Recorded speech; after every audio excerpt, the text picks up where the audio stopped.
Pues vamos a pasar el día de hoy, vamos a entrar al tema de budismo y miedo. Que Marathi eligió esta imagen que tenemos aquí para hacer la publicidad de la sesión de hoy. Obviamente es una imagen que nos remite mucho pues, al fenómeno que estamos viviendo ahorita a nivel de todo el mundo, la pandemia del coronavirus. Por ahí tuvimos algunas reacciones que comentaron que probablemente la imagen no era muy apropiada porque ese tipo de equipo no lo estamos usando ahorita en México. Pero bueno, básicamente lo que quiere representar la imagen, al menos lo que a mí me comunica, es, fíjense, es una persona que está en postura de meditación. Y para mí lo que comunica es que no importa de qué tamaño sea la crisis en la que estemos, siempre hay espacio para la meditación, siempre hay la posibilidad de sentarse a practicar. Entonces, aunque la crisis incluso se agudizara, que probablemente se va a agudizar, tendremos siempre la posibilidad de recurrir a la meditación, de recurrir al Dharma para buscar respuestas, para buscar paz, para buscar sentido a la experiencia que estamos viviendo. Entonces, bueno, esa es un poquito la idea de la imagen. Y obviamente el tema de miedo nos pareció importante precisamente por lo que estamos viviendo ahorita, que es el tema de la pandemia del coronavirus y la manera en la que estamos teniendo que modificar nuestras vidas en torno a eso, la incertidumbre en la que estamos envueltos, ¿no? El miedo que seguramente todo esto genera, miedo a la enfermedad, miedo a la ruptura de los sistemas económicos y sociales como los hemos conocido hasta el momento, miedo a todo lo que esté en el aire. Seguramente tú tienes tu propia versión de lo que está pasando y tu propia ansiedad en torno a lo que está sucediendo.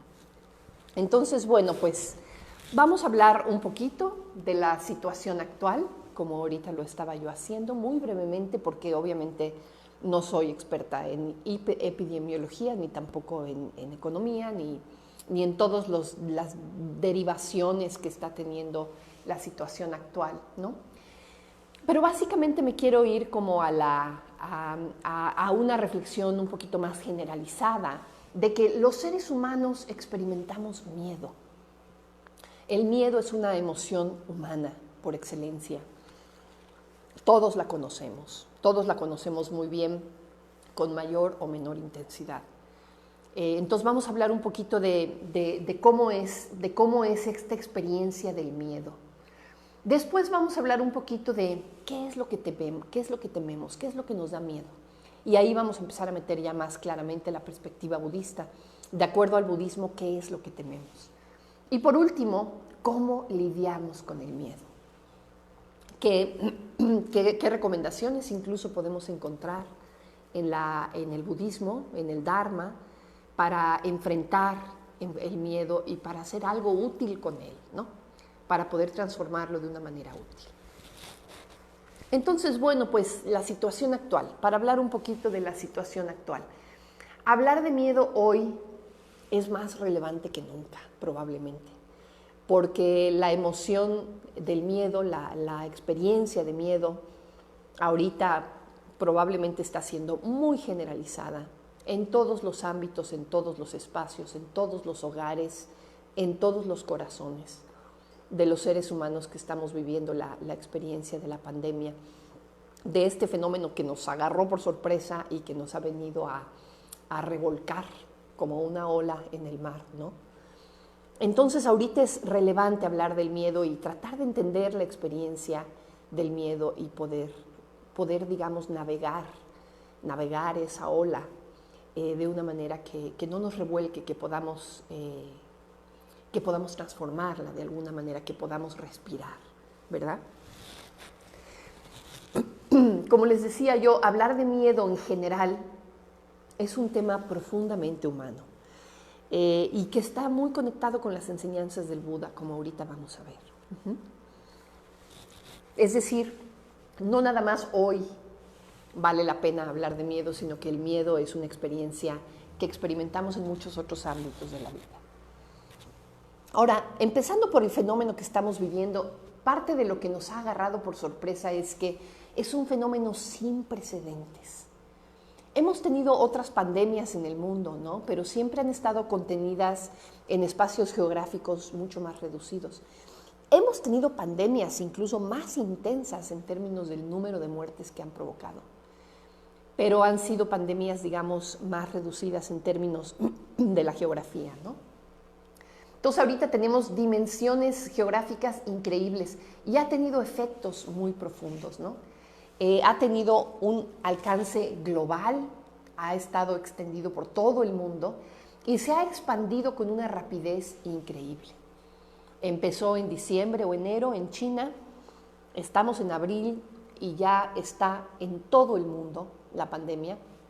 Hay muy pocos espacios, estaba yo buscando en internet si hay algunos lugares en donde no se han detectado enfermos de coronavirus y parece que sí hay algunas islas en el mar Índico aparentemente no han reportado enfermos. ¿Puedo poner una pregunta? Sí, adelante, una pregunta parece que tenemos. Está preguntando qué llamamos entender la experiencia, por qué queríamos entenderla en vez de vivirla, pasarla y soltarla. Ajá. Claro, en vez de vivirla. Sí. Repetir la pregunta? La pregunta es, ¿por qué querríamos entender la experiencia? ¿Por qué no querríamos más que nada vivirla, pasar por ella y soltarla? Yo creo que a eso me refiero con entender la experiencia, probablemente, ¿no? Muchas veces vivimos las experiencias de una manera un poquito inconsciente, simplemente vienen y nos revuelcan, ¿no? Aquí me refiero un poquito a tomar conciencia de que estamos experimentando esa experiencia, de que la estamos viviendo, de tal manera que precisamente la podemos vivir en toda su extensión, vivirla a profundidad y vivirla de una manera, por lo tanto, más ecuánime y poder dejarla pasar en el momento en el que termina, ¿no? A eso me refiero con vivir la experiencia. Bueno, regresando a lo que estaba comentando, pues tenemos una pandemia que ha tenido un alcance global.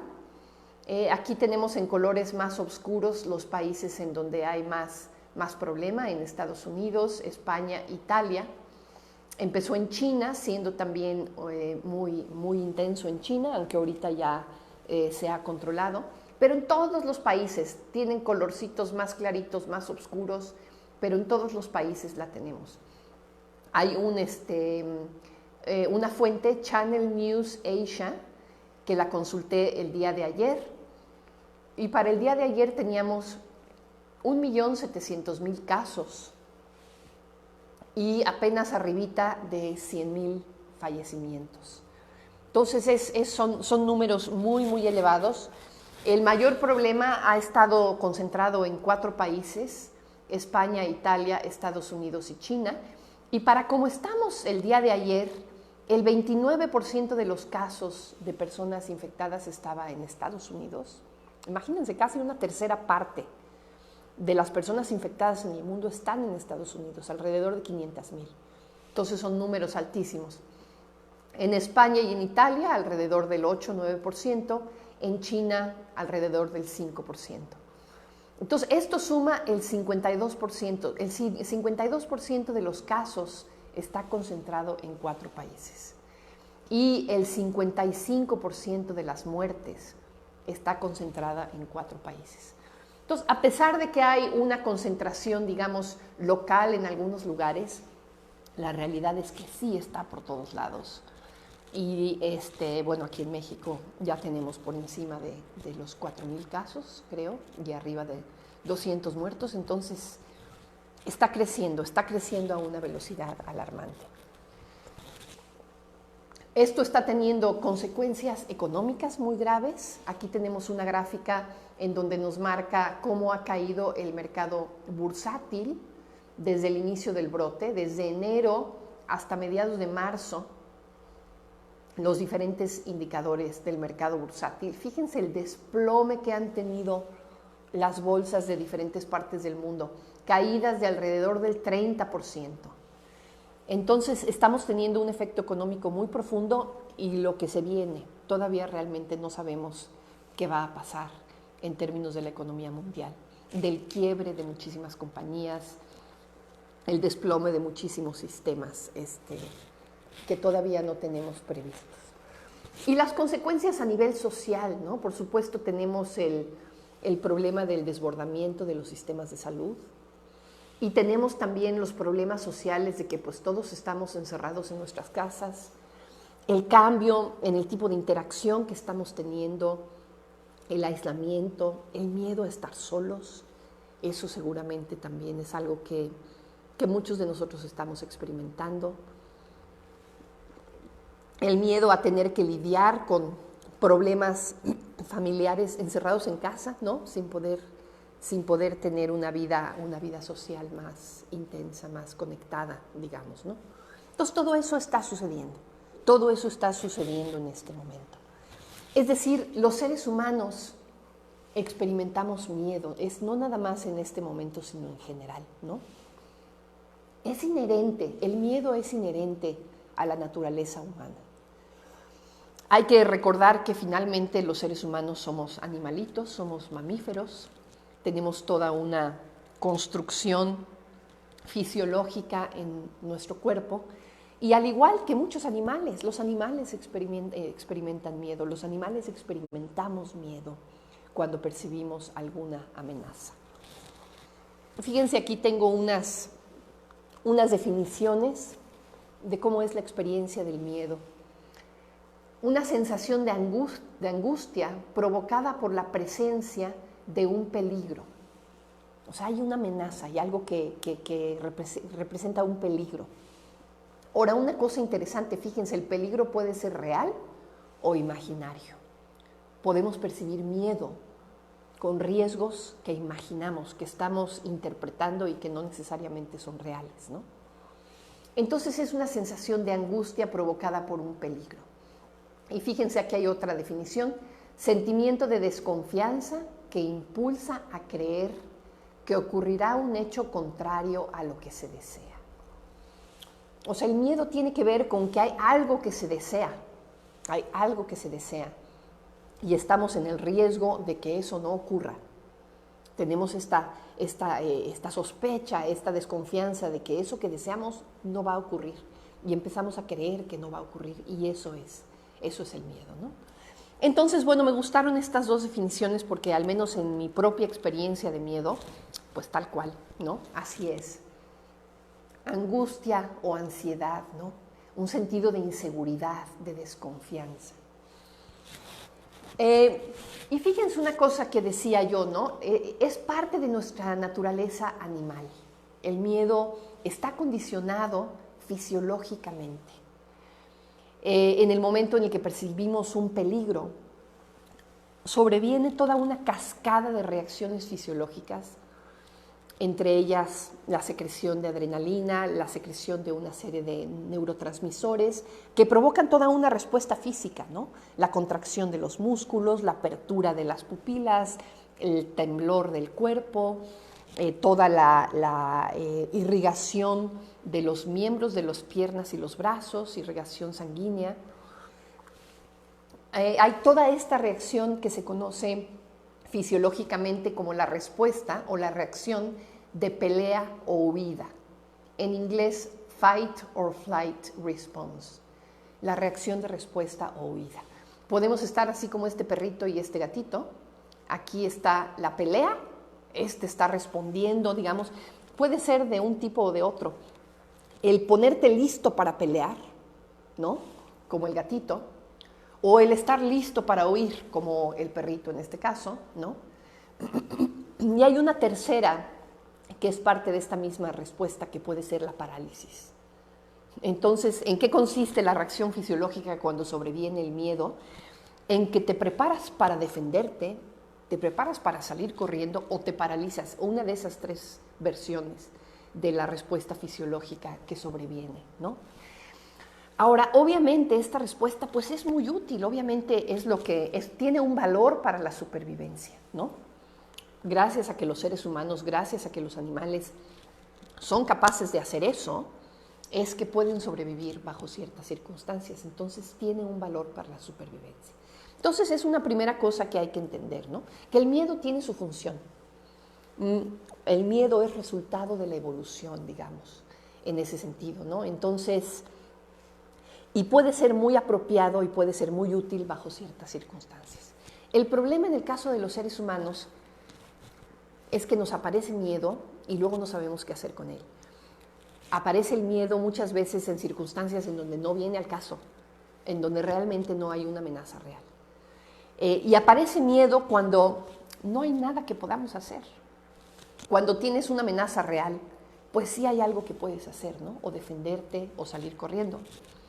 Pero hay veces que no hay nada que podamos hacer. Y mucho de ello es, por ejemplo, la situación que estamos viviendo ahorita con el coronavirus, ¿no? Podemos protegernos, podemos cuidar a otros, pero hay mucho que está completamente fuera de nuestro control, ¿no? Simplemente, por ejemplo, el derrumbe de la economía está completamente fuera de nuestro control. Entonces, el miedo en esas circunstancias no es tan útil porque simplemente nos abruma y nos angustia y muchas veces nos lleva a tomar decisiones equivocadas. Bueno, una cosa interesante es que la palabra miedo no aparece con tanta frecuencia en las escrituras budistas. Digo, sí aparece y estuve buscando algunas referencias y sí me encontré varios suttas del canon Pali en el que aparece la palabra miedo. La palabra miedo en Pali es vaya, y me encontré con esta cita: el miedo es una causa directa de sufrimiento. O sea, en el budismo se reconoce que el miedo duele, que el miedo nos representa sufrimiento. Pero además es uno de los obstáculos más importantes en el camino hacia la liberación. Fíjense, el miedo es un obstáculo para crecer espiritualmente. Y eso me pareció interesante. De qué manera el miedo nos representa un obstáculo para el crecimiento y para el desarrollo, ¿no? Hay otras referencias en el canon Pali que también mencionan justo lo contrario, que el miedo puede ser útil, que el miedo puede ser, por ejemplo, un aliciente para la atención plena. Y seguramente todos lo han notado, ¿no? En el momento en el que tienes un poquito de temor, se agudizan los sentidos, ahí hay una atención plena intensificada. Y podemos, digamos, aprovechar de esas pequeñas experiencias de miedo que a veces tenemos para darnos cuenta de cómo la percepción se agudiza, la atención plena se agudiza y puede ser útil en ese sentido. Y también es útil para la práctica ética.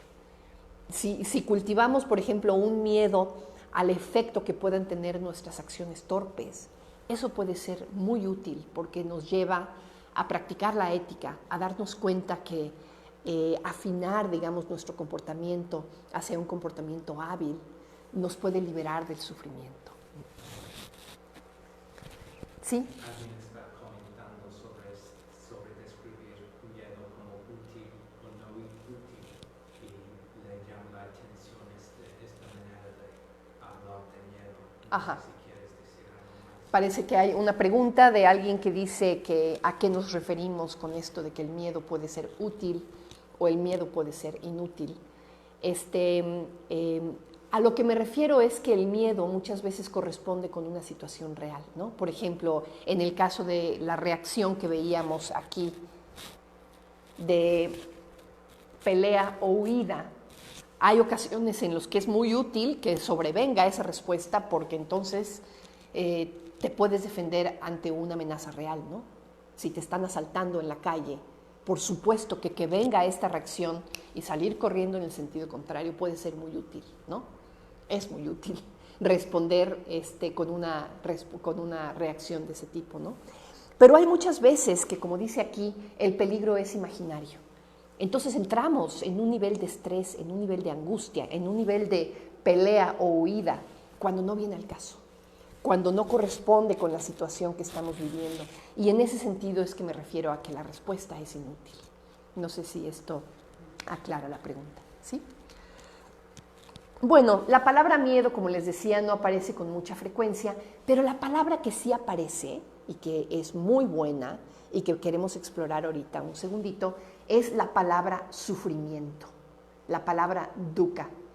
Porque de hecho, como dice aquí arriba, el miedo y el sufrimiento están muy, muy relacionados. Vienen juntos, el miedo es sufrimiento, ¿no? Y vamos a ver cómo la relación entre miedo y sufrimiento es más compleja que eso, ¿no? Y bueno, la referencia, digamos, más común, más central, en la cual aparece el concepto de sufrimiento, el concepto de dukkha, es en la primera enseñanza del Buda, en el primer sermón del Buda, que fue el sermón de las 4 nobles verdades. El sermón de las 4 nobles verdades básicamente lo que nos dice, lo que dice el Buda es que existe el sufrimiento, la verdad del sufrimiento, es decir, la experiencia humana viene acompañada necesariamente, inevitablemente, de experiencias de sufrimiento. La segunda verdad es la verdad del origen del sufrimiento, que nos dice que el sufrimiento no aparece simplemente por azares del destino, el sufrimiento tiene una causa. Y mucha de la causa nosotros mismos la disparamos, digamos, a través del deseo, a través de esto que viene aquí, tana, que se traduce como sed, pero que se refiere al deseo, al querer que las cosas sean como no son, ¿no? Eso es lo que dispara nuestra experiencia de sufrimiento. Si hay una causa, pues hay un cese, hay una posibilidad de que cese el sufrimiento, esa es la experiencia de nirvana.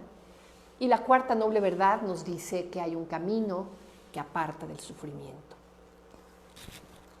Como les decía, esta fue la primera enseñanza del Buda. Esta estatua que aparece aquí hace referencia a esa primera enseñanza del Buda, es el Buda de Dharmachakra, cuando echó a andar la rueda del Dharma. Y fíjense, las 4 nobles verdades, me gusta que se llaman verdades, ¿no? La palabra verdad.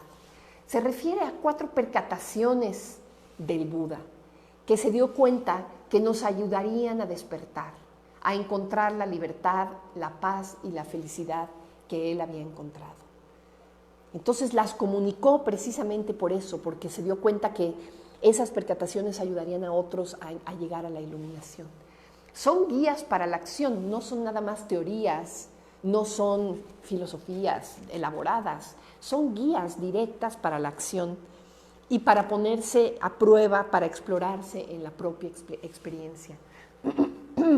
Y podemos decir que son el resultado de la búsqueda existencial. Siddhartha Gautama salió de su casa, de su palacio, hacia una búsqueda espiritual muy profunda y podemos decir que este es el resultado, digamos, puesto de la manera más breve posible. Este es el resultado de la percatación, de la búsqueda existencial del Buda. Ahora, la palabra dukkha, que aparece en las 4 nobles verdades, es un concepto muy importante, es un término que está en Pali y para el cual no hay una traducción satisfactoria en español. Generalmente se traduce como sufrimiento, pero lo estoy poniendo aquí con unas interrogantes porque obviamente no es la única traducción y probablemente no es la traducción más acertada. Una traducción que a mí me gusta mucho, que me parece muy útil, es la traducción de insatisfacción. Dukkha es insatisfacción. Pero fíjense, hay muchas otras formas de entender dukkha. Es esta sensación, por ejemplo, simplemente de estar a disgusto, ¿no? De que algo falta. Puede haber dukkha muy intenso y muy directo, por ejemplo, como el dolor físico o el dolor emocional. Pero fíjense cómo dukkha también se asocia con el miedo. Dukkha se asocia, por ejemplo, con inquietud, con inseguridad, con una angustia existencial, con temor, con una sensación de vacío, con incertidumbre.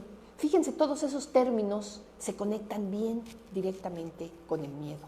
Entonces, de alguna manera estaba yo pensando, y el otro día que hablaba con Nagapriya y con Kemarati, fue lo que fue la razón por la que Nagapriya me sugirió que yo hiciera esta plática, porque yo dije, es que sí, el miedo es dukkha, y es el dukkha más profundo, el dukkha existencial más profundo que hay, es miedo lo que está en el fondo de todo, según este breve análisis que les voy a presentar en un segundito. Entonces, bueno, ahí están algunas de las traducciones de dukkha que a mí sí me conectan directamente con el concepto con la experiencia de miedo, ¿no? Ahora, ¿qué tememos? ¿Qué es lo que tememos?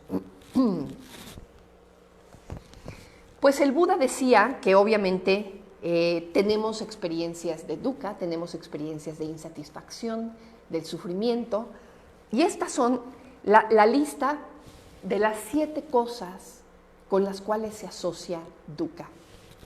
El nacimiento, la vejez, la enfermedad y la muerte, el contacto con lo que nos disgusta, la separación de lo que nos gusta y no obtener lo que queremos.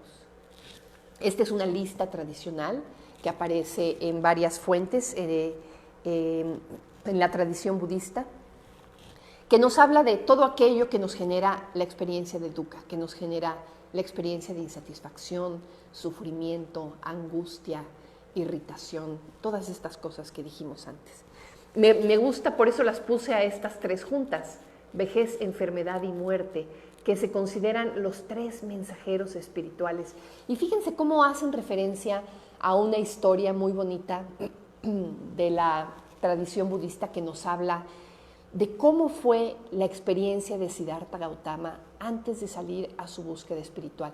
¿Qué fue lo que lo animó? ¿Qué fue lo que lo impulsó a salir en esa búsqueda espiritual?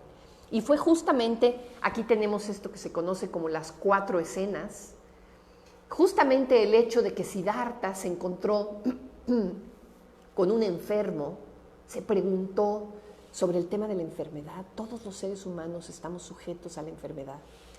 Se encontró con un anciano, ¿no? Todos los seres humanos tenemos la posibilidad de experimentar la vejez. Todos, si vivimos lo suficiente, vamos a llegar a la vejez y vamos a experimentar lo que eso significa, ¿verdad? Se encontró también con una persona que había muerto, entonces se encontró con la muerte. Estas 3 escenas fue lo que lo impulsó a salir en una búsqueda. Y esto lo impulsó precisamente porque se encontró con una cuarta escena de un buscador, de un sadhu, un sabio, que aparentemente había encontrado algo, tenía un semblante de paz, tenía un semblante de tranquilidad. Y Siddhartha dijo, este hombre ha entendido, este hombre ha encontrado algo que le permite trascender de alguna manera estos temores, ¿verdad? El temor a la vejez, el temor a la enfermedad y a la muerte.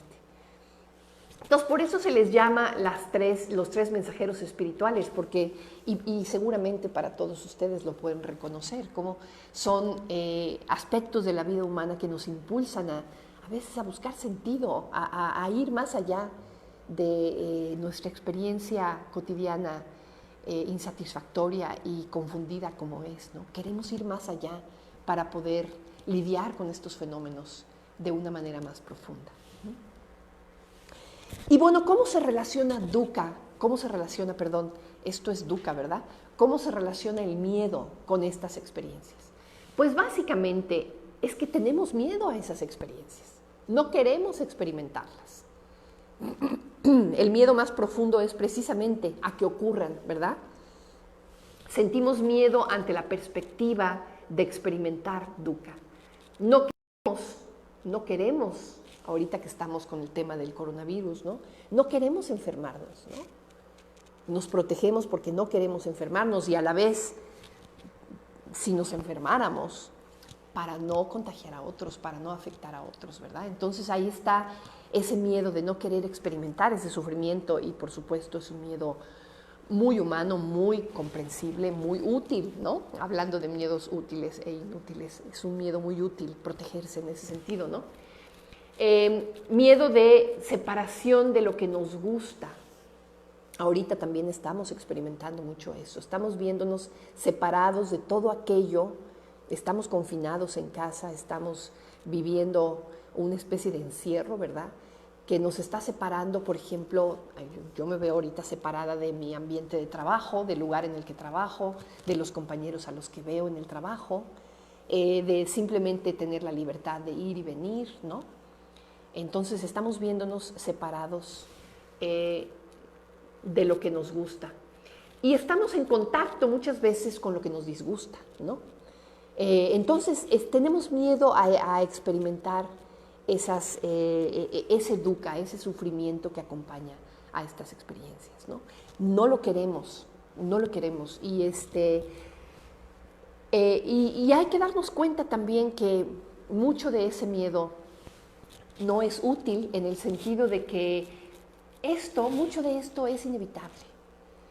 Muchas veces no obtener lo que queremos, muchas veces es inevitable y lo vamos a experimentar. La enfermedad la vamos a experimentar, ¿no? La muerte la vamos a experimentar. No hay nada que hacer, no está bajo nuestro control, ¿no? Entonces, el estarnos resistiendo, el estar no queriendo experimentar eso, es una fuente de miedo y es una fuente de dolor secundaria, se fijan, ¿no? Entonces estamos produciendo un dukkha, estamos produciendo una nueva fuente de sufrimiento a partir de no querer experimentar el dukkha que viene con la existencia, ¿no? Entonces ahí estamos con ese miedo. Otra enseñanza muy útil que nos habla del dukkha es la enseñanza de los 8 vientos mundanos. Fíjense, el Buda nos habla de 8 experiencias que nos hacen tambalearnos, nos hacen perder el equilibrio a veces, ¿no? Y aquí son 8 pares de experiencias opuestas, en donde generalmente en un extremo queremos estar, en el otro extremo no queremos estar. Ganancia, pérdida, alabanza y crítica, fama, impopularidad y placer y dolor. Son 2 extremos de experiencias que vamos a experimentar en la vida. Muchas veces tampoco tenemos control sobre ellas, nos van a suceder. Y nos hacen perder el equilibrio, ya sea que nos encontremos en este extremo, estar en el extremo que a veces buscamos, nos hace perder el equilibrio también, ¿no? Pero sobre todo, queremos evitar a toda costa, a veces queremos evitar a toda costa este extremo. Tenemos miedo de experimentar ese extremo, ¿sí? Y hay otros vientos mundanos de los que podemos concebir, como por ejemplo, miren, todos estos otros opuestos, ¿no? Salud, enfermedad, juventud, vejez, poder, impotencia, riqueza, pobreza, belleza, fealdad, vida o muerte, éxito o fracaso.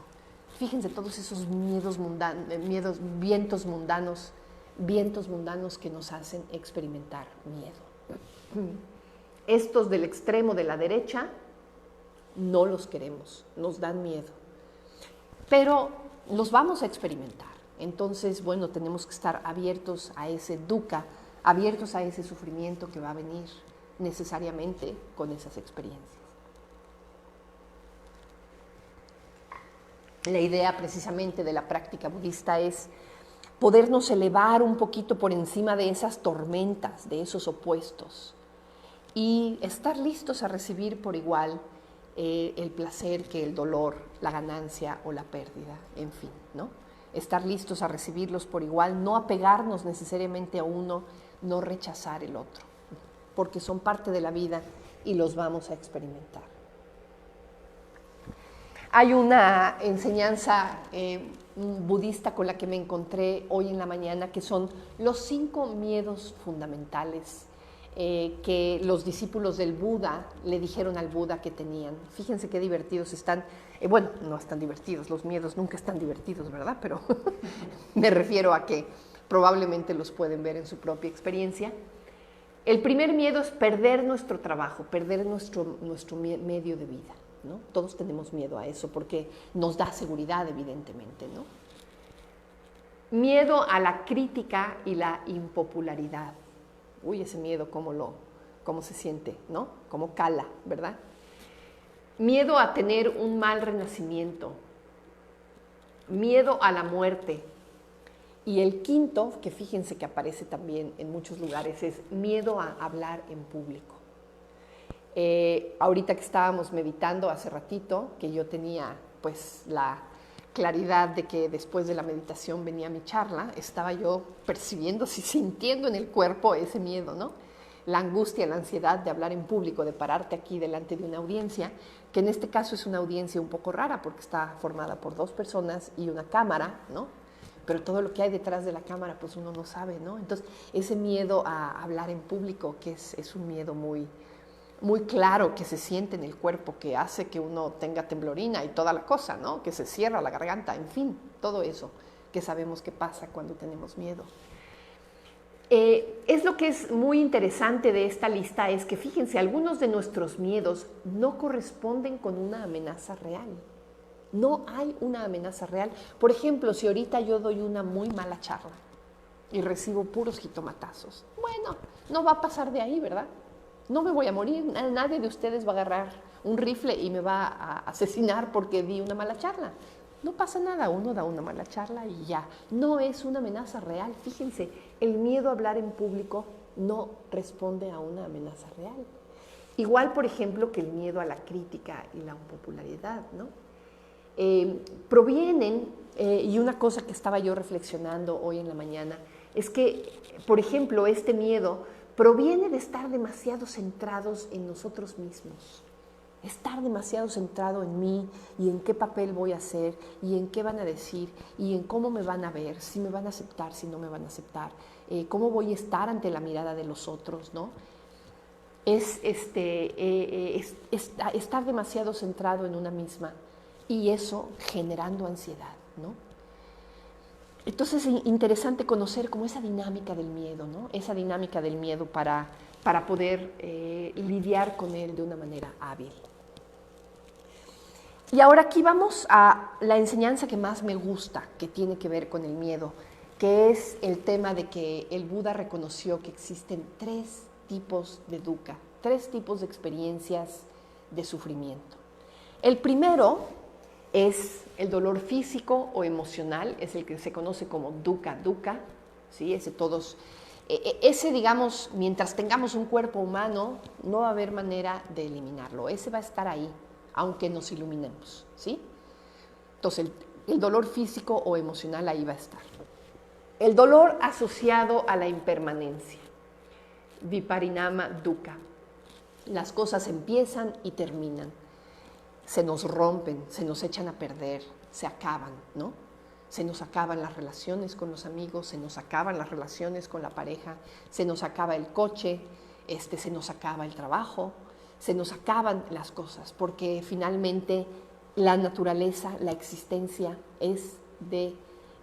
la naturaleza de la existencia es cambio. Entonces las cosas están en un constante movimiento y muchas veces hay algo que está ahí en nuestra vida como aparece y se convierte en una especie de fuente de seguridad, ahí estamos agarraditos y de pronto se va y viene la experiencia de dukkha como resultado de que aquello de lo que nos habíamos agarrado ya se fue, ¿no? Y por último, el miedo existencial, el miedo que es sigo con lo de la palabra miedo, el sufrimiento existencial. Sankhara dukkha, el dukkha que tiene que ver, que está asociado a la existencia condicionada, el dukkha que está asociado a la existencia condicionada. Y quiero que veamos ese con un poquito más de detalle, porque desde mi perspectiva, ese es el miedo que subyace a todos los miedos. Ese dukkha existencial es en sí el miedo, ¿sí? El miedo más profundo que finalmente es el que alimenta a todos los demás. Vamos a ver un poquito más sobre este dukkha existencial. Como decía, la transparencia anterior es el dukkha que se asocia a la, como dice aquí, a la existencia condicionada. ¿Qué es esto de la existencia condicionada? Es básicamente el hecho de que en esta existencia, en este mundo, todos los fenómenos surgen en dependencia de condiciones. Esa fue una de las percataciones más profundas, probablemente podemos decir, esa fue la percatación del Buda, de la cual todas las demás se derivan. Todo en esta existencia surge a partir de condiciones previas que le dan surgimiento, ¿sí? De pronto embonan una serie de piezas en el rompecabezas y surge un fenómeno. Ese fenómeno dura en la medida que esas condiciones están presentes. En cuanto las condiciones desaparecen, ese fenómeno cesa, ¿no? Nunca tuvo realmente una existencia sólida, intrínseca, más allá de las condiciones que le dieron ese surgimiento. Entonces, fíjense cómo en esta percatación de la condicionalidad están contenidas los otros tres puntos que aparecen aquí, que es lo que se conoce como las tres marcas de la existencia condicional. Primero que nada, que ningún fenómeno es permanente. Todo está sujeto a un constante cambio. Y en la medida en que las condiciones que le dieron surgimiento a un fenómeno se mueven, cambian porque a su vez dependen de otras condiciones. Se fijan, hay toda una red de condiciones para que un fenómeno surja. Hay toda una red de condiciones y de condiciones de las condiciones que apoyan el surgimiento de este fenómeno. En el momento en el que desaparece una piececita, 2 piececitas, 3 piececitas, el fenómeno se colapsa, ¿sí? Entonces, ningún fenómeno es permanente. La segunda, fíjense, esa es la que a veces nos cuesta más. Esa es fácil de entender, ¿verdad? De alguna manera es fácil de entender. No quiere decir que sea fácil de internalizar, pero al menos desde el punto de vista lógico y racional es fácil de entender. La segunda, ningún fenómeno es sustancial. Ningún fenómeno posee una identidad intrínseca y sólida que sea independiente de los procesos que le dan surgimiento. Cualquier fenómeno surge como resultado de esas condiciones que de pronto confluyen, pero el fenómeno en sí mismo no es nada más que ese confluir de condiciones. No hay nada más que eso. Entonces el fenómeno no tiene una existencia intrínseca, absoluta, independiente de esas condiciones. Por lo tanto, y esta es una conclusión de las dos anteriores, ¿no? Ningún fenómeno puede ser una fuente de seguridad última. No tenemos certezas, no hay manera de predecir, no tenemos control sobre la complejidad de esa condicionalidad. Podemos tener influencia en ciertas situaciones, por supuesto, porque ponemos nuestra condición, ¿verdad? Pero no tenemos control sobre el todo, no hay manera, nadie tiene control sobre ese todo. No hay resultados 100% predecibles. Y eso nos genera una profunda inseguridad y una profunda insatisfacción. Ese es el miedo existencial del que estoy hablando. Ese es el miedo profundo del que estoy hablando, que se asocia a dukkha existencial, ¿sí? No podemos tener certezas, nos sentimos profundamente inseguros porque estamos tratando de agarrarnos de fenómenos, de experiencias, de procesos que no son más que cambio y más que cambio, ¿sí? Más que cambio y son, digamos, fenómenos que tienen de pronto una naturaleza sólida que es ilusoria, no es real, no hay esa solidez, ¿sí? Entonces el dukkha viene de que buscamos certezas y no las encontramos. La experiencia de sufrimiento y de angustia y de insatisfacción proviene de que no encontramos certezas.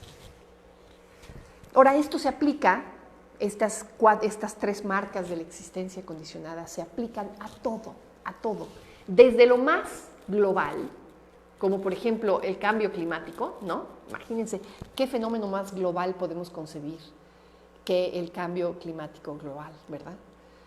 Que estamos experimentando ya desde hace varias décadas, ¿no?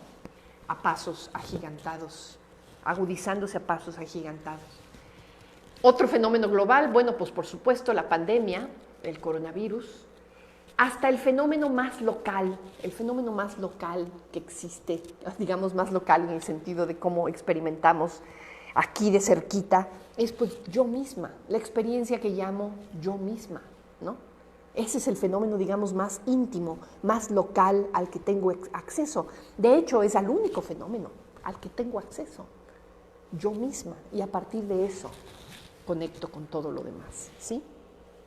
Entonces, según el budismo, vamos a regresar a este yo misma, mi experiencia de mí misma, este fenómeno que finalmente surge a partir de condiciones que confluyen. Y de ahí viene este término tan importante en el budismo que es la interconexión, ¿no?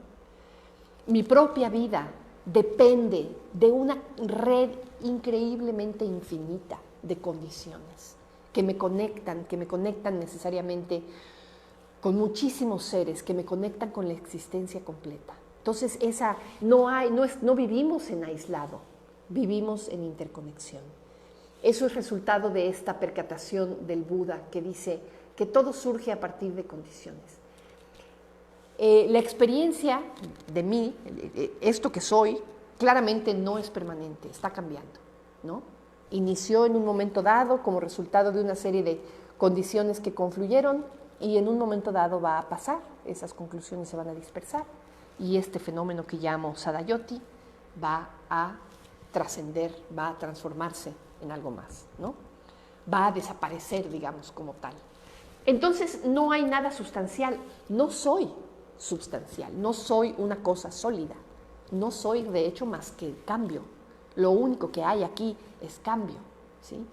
No hay algo sustancial más allá de esos procesos que están en un constante cambio. Y por lo tanto no tengo certezas ni en términos de los fenómenos más globales y tampoco en términos de las experiencias de las que generalmente busco obtener seguridad. Buscamos obtener seguridad en la experiencia de yo, de hecho, y por eso es que no hay certeza ahí, porque ese yo es ilusorio. De acuerdo al budismo, hay una conexión directa entre dukkha y nuestra engañosa sensación de ser un yo, ¿no? Esto que llamamos el self, el ego, el yo misma, el sí mismo, ¿no? Suponemos que el yo es una entidad real con existencia sólida e independiente a quien le sucede la experiencia, ¿no? Probablemente todos tenemos esa sensación de que aquí hay alguien a quien le está sucediendo la experiencia, ¿no? Y de que ese alguien está verdaderamente ahí, hay una especie de núcleo, una especie de esencia que está siendo, digamos, el experimentador de esta experiencia, ¿no? Y de acuerdo al budismo, esa experiencia de yo es una ilusión, es una interpretación equivocada de la realidad. Nuestro sentido de yo es una interpretación equivocada de la experiencia. La sensación de ser un yo separado del mundo es ilusoria. De hecho, se piensa que el yo se dice que el yo es un constructo psicológico, social y lingüístico, que surge en gran parte por el hecho de que, a partir de que tenemos lenguaje, nombramos las cosas, ¿no? Y al nombrar las cosas, les damos aquí adentro una interpretación como de que si fueran una entidad sólida, existente, en términos absolutos, ¿no? Nos nombramos a nosotros mismos y por supuesto es muy útil poder hacer eso. Es muy útil nombrarnos porque en gran medida nuestro funcionamiento en el mundo depende de esa experiencia, pero a la vez, al nombrarnos, como que nos la creemos, ¿no? Nos creemos que realmente ahí hay una entidad sólida e independiente, que en el fondo no hay, ¿no? Pero la buscamos desesperadamente. Siempre hay algo incómodo en esa percepción de yo, porque en el fondo nos sentimos profundamente atormentados, porque nos damos cuenta de alguna manera ahí en el inconsciente de que esa experiencia de yo carece de toda base, ¿no? Nos angustia esta sensación básica de estar agarrados de un puñado de arena, ¿no? De un puñado de arena que está cambiando, que se está yendo. Sin embargo, es esa pequeña angustia, esa pequeña incomodidad, ese pequeño tormento al que estamos sometidos, como que lo pasamos detrás de la cortina, ¿no? Estamos tan acostumbrados a esa especie de inquietud que sencillamente la integramos a nuestra experiencia y aprendemos a reprimirla o a ignorarla. Es decir, la sensación en su mayor parte es inconsciente. Esa pequeña incomodidad de estar basando nuestra interpretación de la realidad en algo que no tiene una existencia sólida. ¿Sí me explico? La pasamos a la inconsciente y simplemente ahí está, ahí como en el trasfondo, ¿me entiendes? Ese es el miedo subyacente. El miedo subyacente a todos los miedos es el miedo a no ser. El miedo a no poder agarrarnos de nada sólido que nos permita sentir, aquí estoy, existo, esto soy, ¿no? Eso a veces queremos, ¿verdad? Y no lo encontramos por ningún lado. Y ese es el dukkha profundo, el miedo profundo que alimenta a todos los demás. Sin embargo, el budismo es precisamente a eso a lo que apunta. Ese es el objetivo de toda la práctica budista, es ayudarnos con eso, ¿no? Nos da toda una serie de enseñanzas, toda una serie de prácticas que nos permiten, nos ayudan a deconstruir este sentido de yo y darnos cuenta de su vacuidad. Porque finalmente darnos cuenta del sentido, darnos cuenta de la vacuidad del yo es lo que nos va a liberar de dukkha. Esa es la liberación de dukkha, ¿no? Eso es lo que nos abrirá la puerta a esa liberación, a la iluminación. Nos abre la puerta a la belleza de la existencia, a la magia de la vida, ¿no?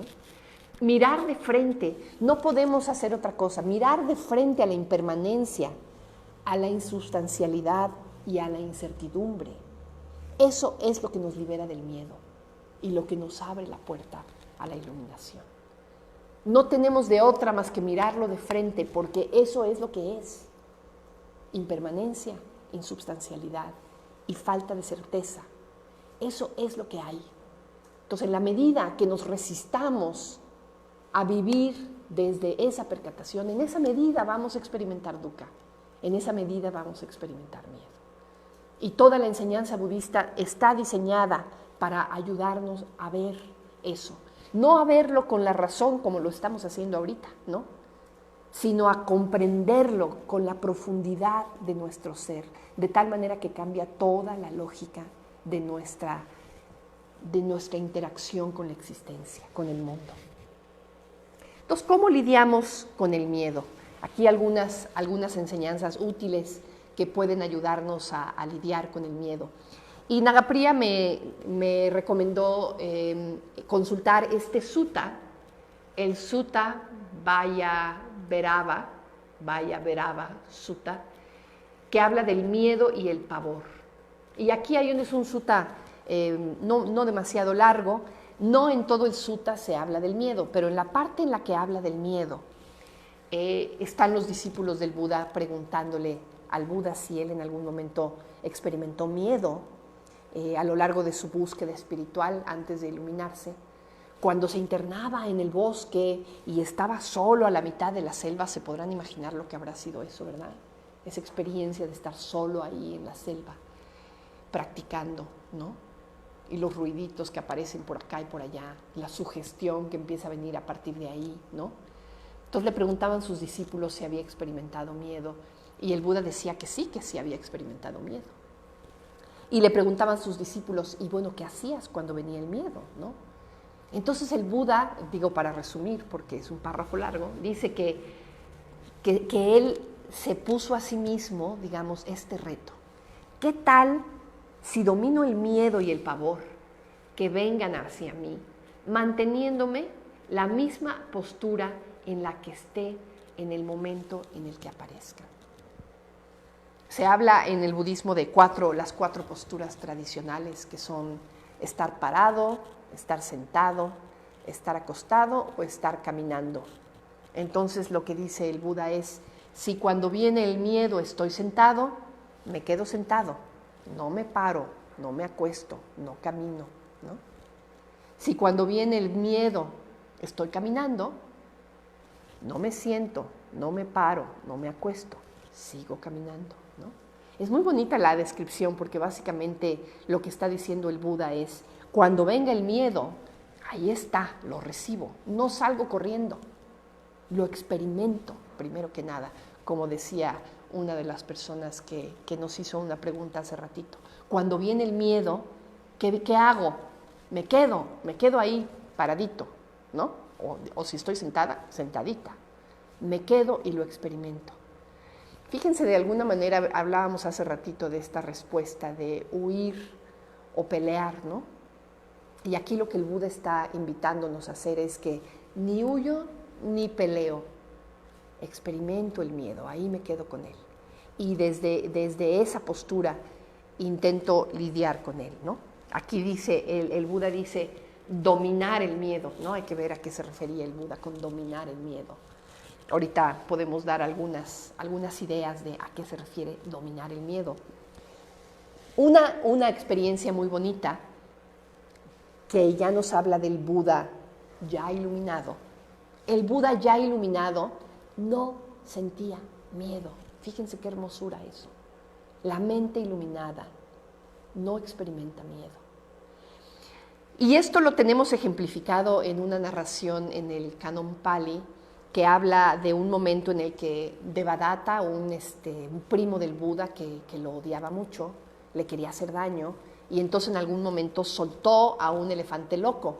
Ahorita estaba hablando Nagapriya al inicio de la meditación de cómo nuestra mente a veces es como un elefante loco, ¿verdad? Pero aquí era un elefante loco real, tangible, que estaba ahí, ¿no? A veces se dice que estaba loco el elefante o que estaba borracho en otras traducciones, pero el elefante, imagínense lo que es un elefante enloquecido, ¿no? Lo suelta Devadatta y ahí anda el elefante dando vueltas por el pueblo, haciendo destrozos, se le lanza al Buda, y el Buda, es una escena que a mí me conmueve muchísimo, el Buda no le teme, el Buda simplemente le hace así con la mano. Le hace así con la mano y el elefante lo ve, se le acerca, de acuerdo a la tradición, el elefante se hinca incluso, el elefante le hace una reverencia al Buda. Es hermosa la escena. Y aquí tenemos una representación justamente de ese momento en el que el Buda simplemente pone la mano así y en el momento en el que el elefante se hinca, lo toca suavemente, ¿no? Sin miedo, con este gesto de la mano, sin miedo. Y este gesto se convirtió en toda una tradición, en un mudra, en un gesto que precisamente comunica eso, ¿no? Se conoce como el mudra abhaya. Abhaya justamente significa sin miedo. Vaya es miedo, ¿no? Entonces abhaya es sin miedo. Y ahora tenemos muchas representaciones de Budas que justamente tienen ese gesto. De hecho, el Buda que tenemos aquí en nuestro recinto, que muchos de ustedes conocen, tiene ese gesto, el mudra abhaya, el mudra de la temeridad, de la valentía, del arrojo, de la ausencia de miedo. Entonces me gusta mucho pensar en cómo, qué es lo que sucede en una mente iluminada, que no hay miedo. No hay miedo. Y mi perspectiva, mi reflexión es precisamente esa, que ese dukkha existencial profundo que alimenta todos los miedos ya desapareció, porque el Buda se da cuenta de la naturaleza condicionada de todos los fenómenos.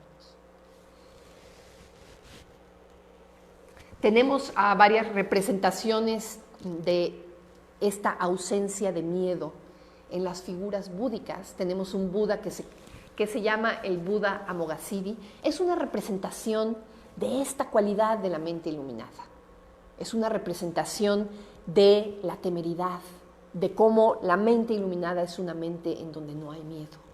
Y está representada por este Buda verde que tiene el mudra abhaya precisamente y que se llama Amoghasiddhi.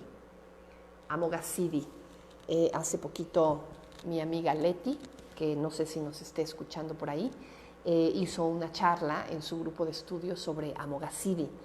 Y hablaba yo con ella un poquito el otro día sobre Amoghasiddhi.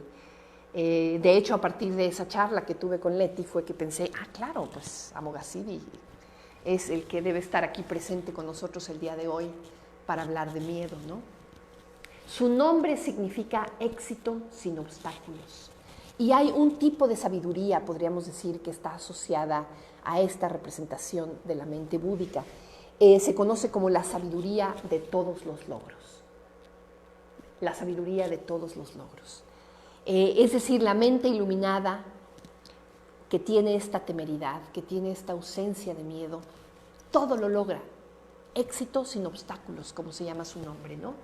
Es una sabiduría energética que está llena de entusiasmo e inspiración. Es una sabiduría en donde la motivación profunda que alimenta a toda la acción es una motivación altruista por el beneficio de todos los seres. Es un Buda que toma iniciativa, que está asociado a la acción. Actividad compasiva sin restricciones. Y donde tenemos también a la cualidad de la confianza y de la valentía. Entonces, todas estas cualidades están asociadas precisamente a la ausencia de miedo representada en el Buda Amoghasiddha. Ahora, para terminar, quisiera compartirles este pequeño esquema. Estamos hablando en esta última sección de la charla sobre cómo lidiar con el miedo. Y estuve leyendo un libro de un miembro de nuestra orden que se llama Vajragupta, que en inglés es Sailing the Worldly Winds, ¿no? Navegando por los vientos mundanos. Justamente de ahí venía esta referencia a los 8 vientos mundanos que les presenté hace un ratito, ¿no?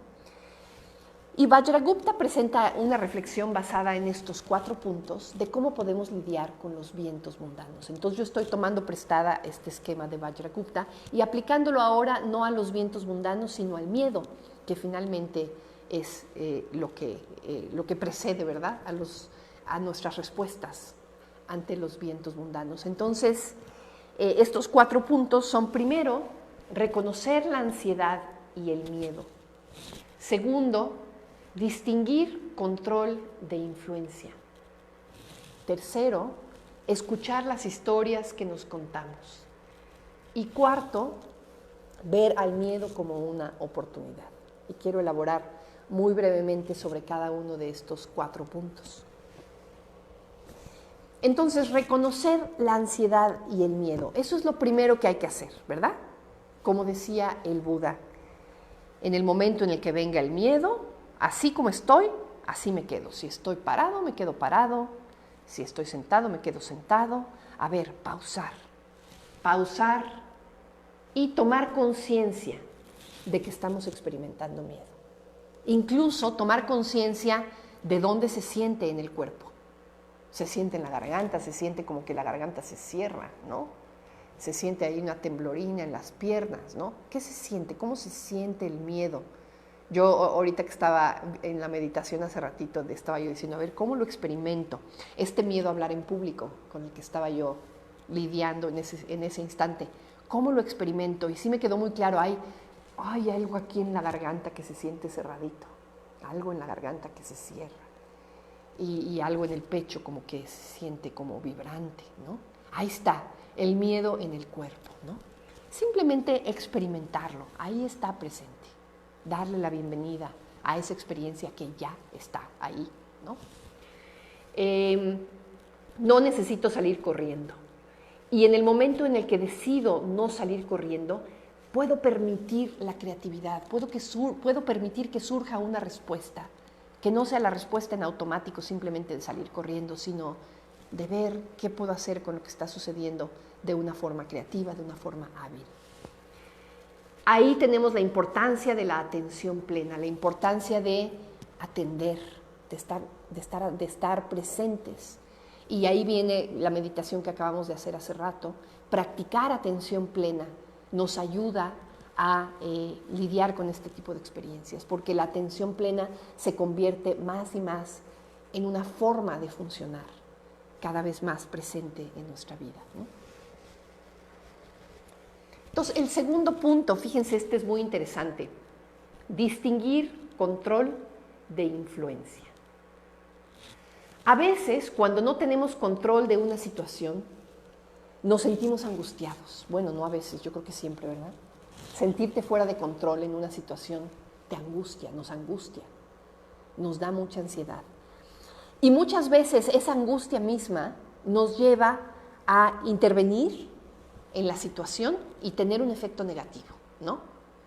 No sé, estás viviendo una situación de emergencia, no tienes de una situación de emergencia, por ejemplo, un accidente, ¿no?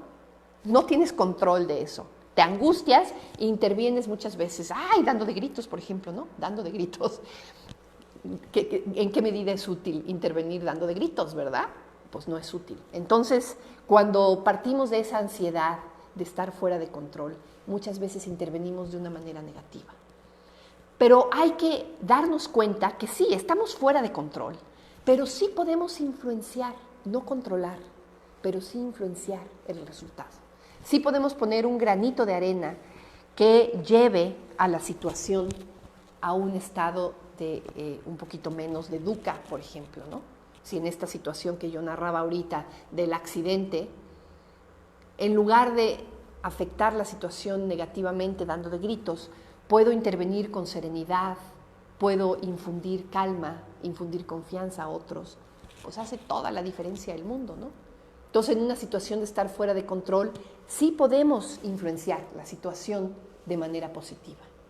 Entonces, cuando sentimos miedo, cuando estamos fuera de control, hay que acordarnos, sí, esto, distinguir qué es lo que no puedo controlar, pero a la vez ver qué elementos son apenas posibilidades y sobre ellos tener una influencia positiva. Soltar aquello que no puedo controlar, también como decía una persona hace ratito. Aquello que no puedo controlar, mira, ni lo intentes. Sobre eso no hay nada que hacer. Pero distinguir en qué aspectos de la situación sí hay algo que hacer. Y entonces intervenir suavemente, con sabiduría, y afectar la situación positivamente, ¿no? Entonces eso es algo, obviamente es un arte, ¿verdad? Poder hacer eso.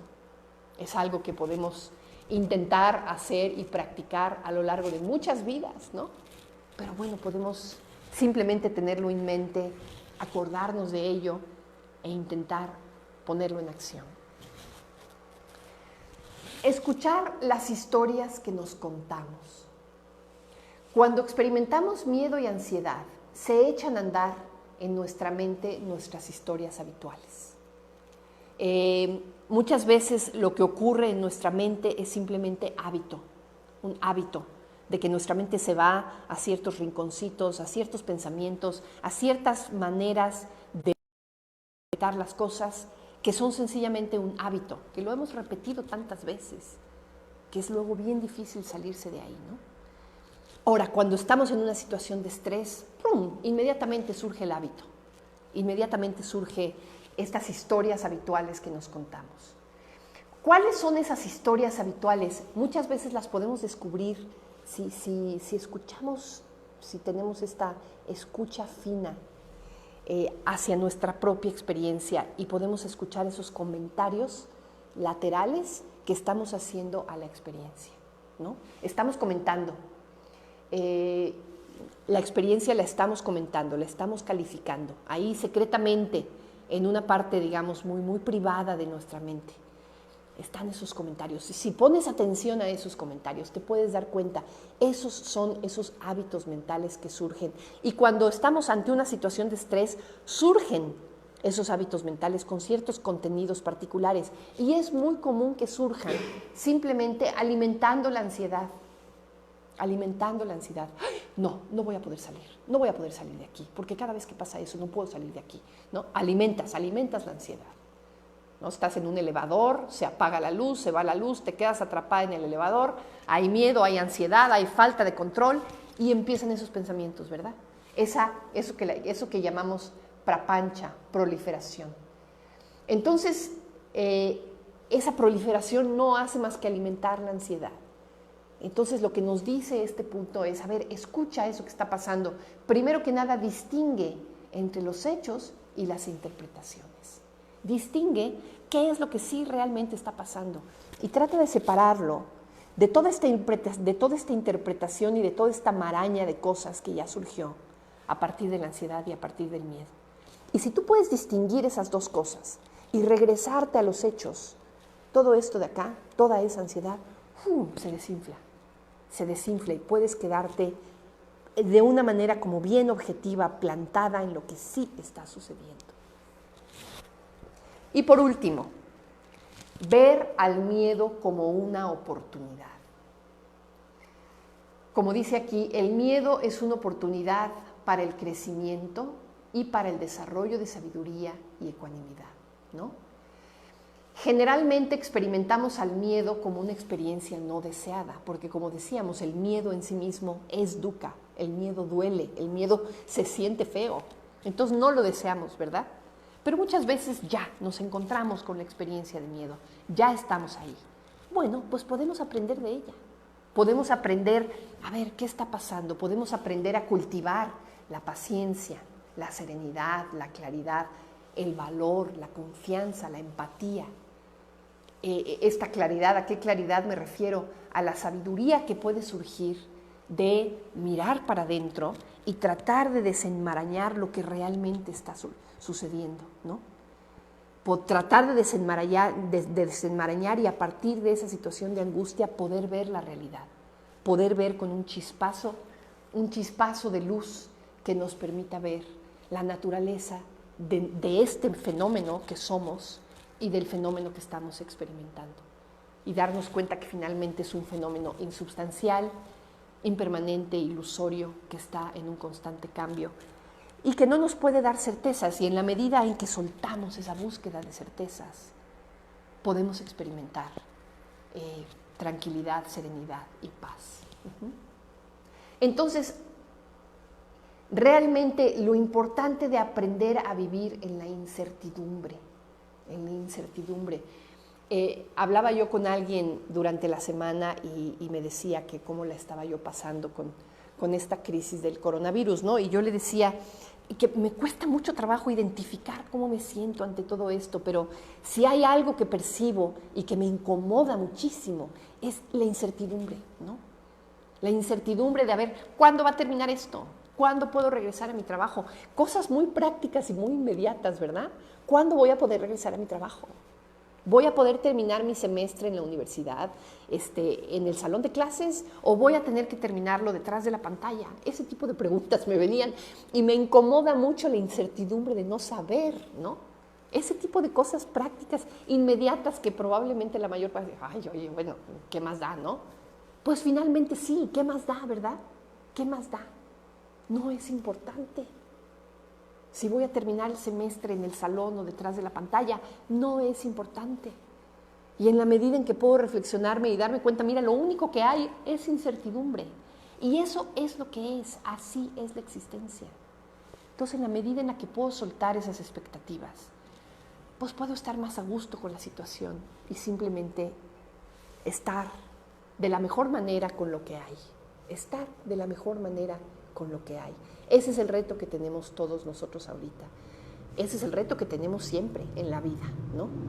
Siempre en la vida. Entonces, bueno, pues estas son mis reflexiones sobre el tema del miedo. Espero que les sean útiles, espero que les hayan parecido interesantes y sobre todo que les hayan dado algo de luz en términos de cómo lidiar con su propia experiencia humana en este momento. No sé si por ahí hay preguntas. Creo que algunas personas han estado poniendo por ahí alguna pregunta. Una pregunta que dice, hablando ante el miedo, ¿cuál de las moradas sublimes crees que debamos cultivar? Ay, mira qué bonita pregunta, gracias.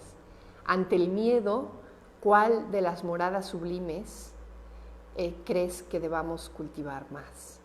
Las moradas sublimes son 4 meditaciones que tienen que ver con el cultivo del amor incondicional, el cultivo de compasión, de alegría empática y de ecuanimidad. Entonces mi respuesta ante esa pregunta es, sin duda, ecuanimidad. Ecuanimidad. Yo creo que la Upekkha Bhavana, el cultivo de ecuanimidad, es increíblemente profunda y muy completa porque de hecho abarca las otras 3.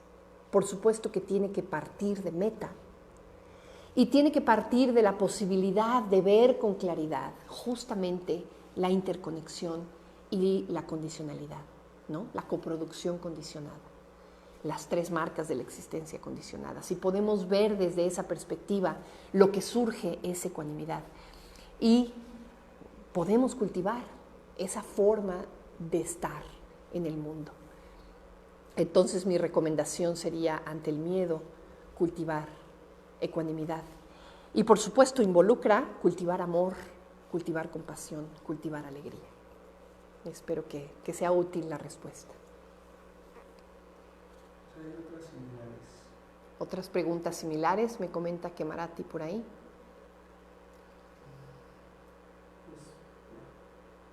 Parece que de las preguntas que hay, creo que ya se abordó la mayor parte de lo que hemos dicho, ¿verdad?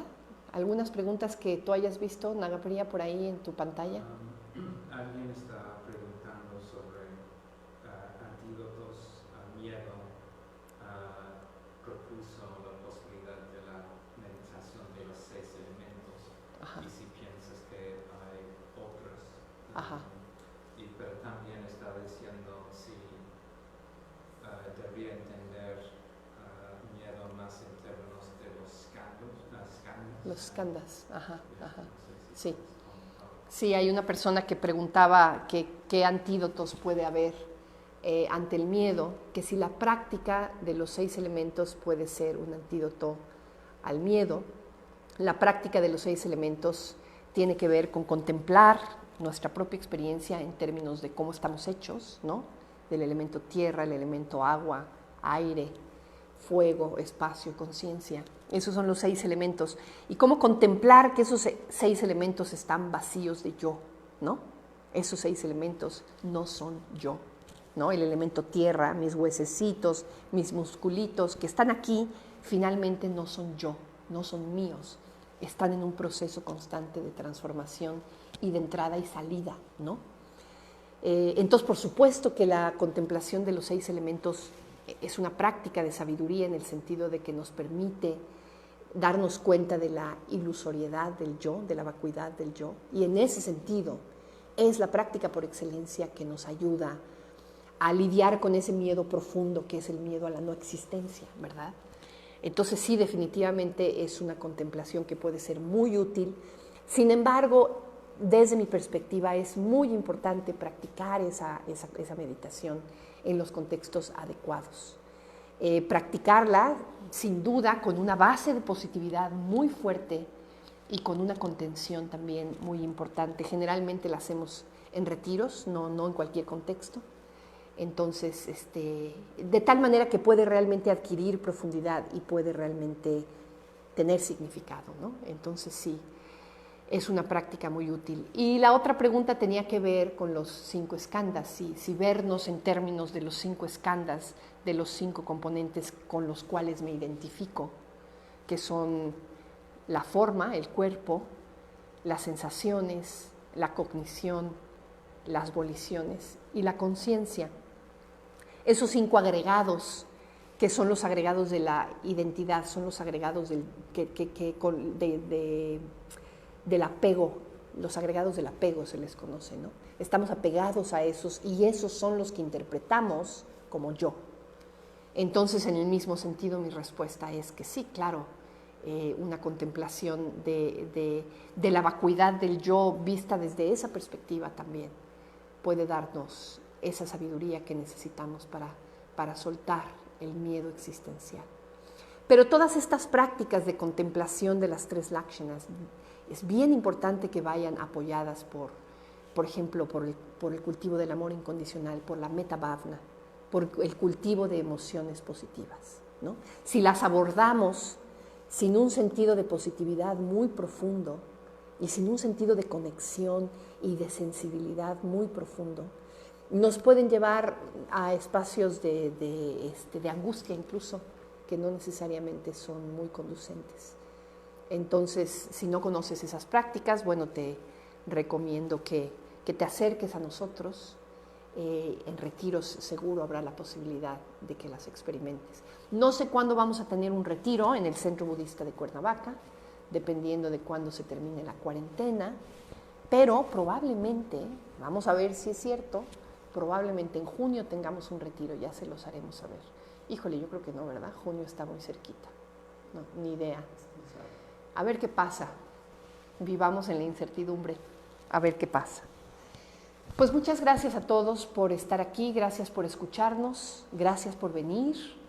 Y nuestra actividad pública siguiente va a ser el grupo de jóvenes el miércoles, como ya les anunció Nagapría, de 5 a 7. Puedes unirte a la sesión de jóvenes a través de un link de una plataforma de Zoom que va a publicar Kemarati pronto. Y después nuestra clase del jueves a las 6:30 de la tarde, meditación, y luego una charla sobre Karuna, sobre la compasión. Y el miércoles, como ya les avisó también Nagapría, inicia un curso a las 6 de la tarde en línea. 6 de la tarde, ¿verdad, Nagapría? Sí. De 6 a 8, sobre las 4 nobles verdades. Y bueno, les recordamos también que quien pueda y quien quiera apoyarnos económicamente, por ahí en la página hay un botoncito en la parte de arriba que dice donar, comprar, el botoncito dice comprar. Entonces tú le picas al botoncito y te lleva a la plataforma de PayPal, ahí nos puedes hacer una donación, te pedimos que si puedes hacerlo, lo hagas, estamos necesitados de tu apoyo. O si no tienes PayPal, puedes pedirnos los datos de nuestra cuenta de banco y hacernos por ahí algún depósito que nos apoye, que nos permita seguir funcionando, que nos permita pues seguir pagando la renta, comprando las flores. Ahorita nuestras flores estaban un poquito desmejoradas, pero ya el lunes vamos a poner unas más bonitas. Entonces sí, necesitamos tu apoyo, te lo encargamos y de nuevo, gracias por estar con nosotros.